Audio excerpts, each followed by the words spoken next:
If you've ever tried to set up a paid Discord server, you've probably noticed that 10% fee that they charge you every time someone signs up.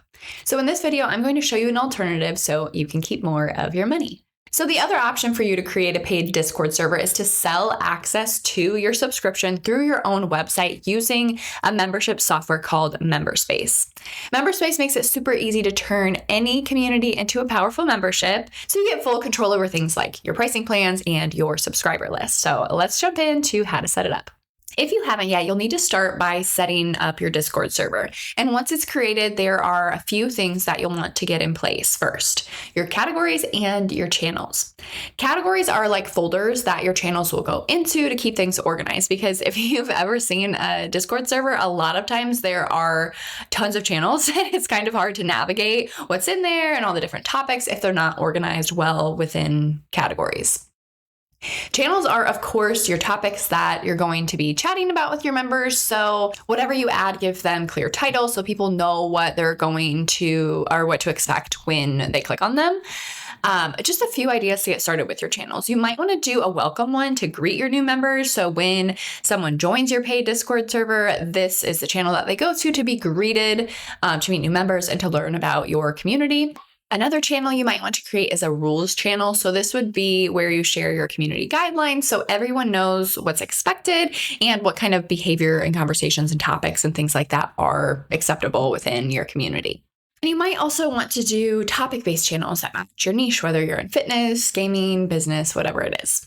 After you've set up your categories and channels, you'll want to set your server to invite only, and this ensures that your paying members are the only ones that get access to it. So if you have it as a public channel, anyone can get access, which you probably don't want. If you set it to invite only, members have to receive a link, which we're going to talk more about later, before they're able to join your community. And the last thing I would recommend doing up front, at least, is to create your invite link and set it to never expire. That way you don't have to create new links every time someone signs up. You can just use the same link for as long as you want to, and you can always create new ones over time if you think that's necessary, but I would definitely set it to never expire, at least at first. Now to answer the question that you guys all came here for: how do you accept payments for your Discord server? Well, you'll need to create a MemberSpace account and install it on your website. So this is the tool that we're going to use to add a sign-up form to your site and charge members for access to your server. And it takes just a few minutes to install. You'll just add a snippet of code to your site and it works with any CMS. So it doesn't matter whether you're using Squarespace, WordPress, or whatever it is. You'll just need to make sure to get that installed before we can move forward with charging your members. All right, once I have installed MemberSpace on my website, I'm going to open up my new account and then go over to the Spaces section on the left. And this is where I'm going to add that invite link from my Discord invite link. So I'm going to click add a space, and this can be called whatever you want.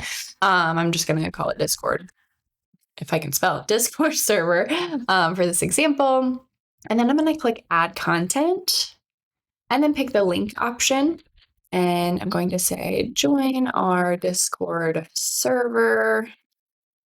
Subtitle, click the invite link, and then I'm going to paste that Discord invite link right here under URL. There is the option to add body text if you want to give some more context as far as how to join the group or what to do when you join, things like that. You can also add a cover image here. Then I'm going to go over to pricing, create pricing plan. And then if I want it to be like a monthly or annual subscription, I'll go with recurring payment, but there's also the option to do one-time payment, multiple payment, and free.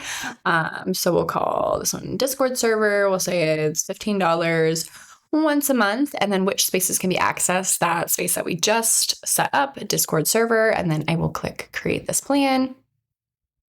Now all I have to do is grab the sign up link from the plan that I created and add it to my website. Then when someone clicks on the link, it's going to open up a sign-up form where people can create their account and pay for access to the server. Then they'll get access to that Discord server space that I just created. So when they click it, they will be able to open up that Discord server link, and then from there on out, they'll be charged a reoccurring subscription fee for it. To make sure that every new member gets the link to your Discord server right away, and that they have multiple ways to access it, you can also send an automated welcome email using MemberSpace's member messages feature. So here's how to get that set up. You will go to your MemberSpace dashboard, go to customize notification emails, and then select add welcome email per plan and include your Discord invite link in that email. So now when new members join, they will always have the invite link right in their inbox. So there's no confusion. There's no asking where to find it. People will have multiple ways to access it. And then just a few final tips to keep everything in your community running smoothly. The first is going to be to monitor who joins your server. So since your invite links can technically be shared by your paying members to outside people who are who have not joined your community, it's important to check your member list within your Discord server every so often and then remove anyone who has not paid. Typically, this isn't a big issue, but it's something that can happen. So again, important to keep an eye on it. Number 2, define member roles and permissions, especially at the beginning when you are first getting your community started. Within your server settings, you can limit access to certain things. You can make sure people don't tag everyone in all of their messages and things like that, just to make sure that your channels and your community is running smoothly. And lastly, you can customize your server with lots of different bots and integrations. So you can automate tasks with bots, add a polling bot to get feedback from your members. You can integrate with YouTube. You can do lots of different things. So don't be afraid to customize your channel and really play around with all the different integrations that are offered. Let me know if you have any questions in the comments as you're getting started setting things up. And if you found this video helpful, don't forget to subscribe to our channel. Thanks for watching.